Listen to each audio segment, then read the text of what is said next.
So what do we know now, Jodi?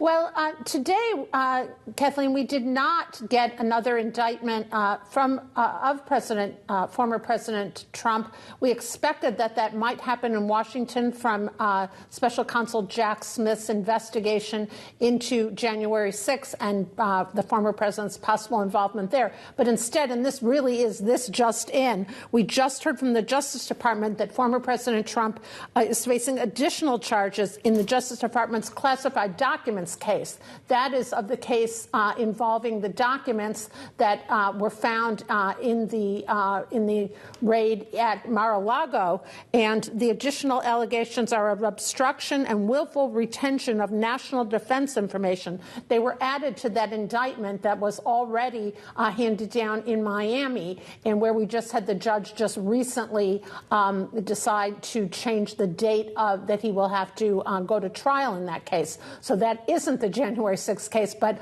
we are seeing additional charges there. And that's also a Jack Smith case. So that's a very interesting. Again, we're just getting this. We're just hearing from the Justice Department on this. This is really all we have at this stage.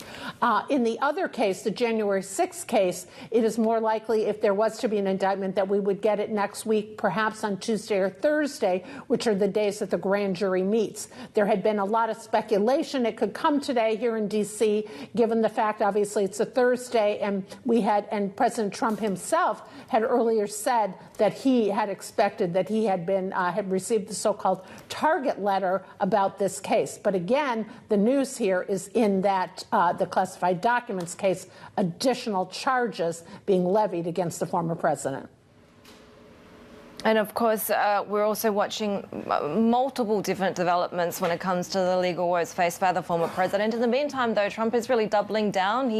It suggests that, you know, his allegation of election rigging is going to feature prominently in at least one of his defenses. Well, that's right, Heidi. He has said the election rigging, he's sort of said the government was against him from the start, and he's using this in fundraising. A lot of fundraising appeals have gone out with this. We, of course, given that we just got this information from the Justice Department on the classified documents, additional charges, we don't know yet how he's going to respond. It is very likely we will hear from him on his Truth Social account, as we've heard from him, and all these other allegations.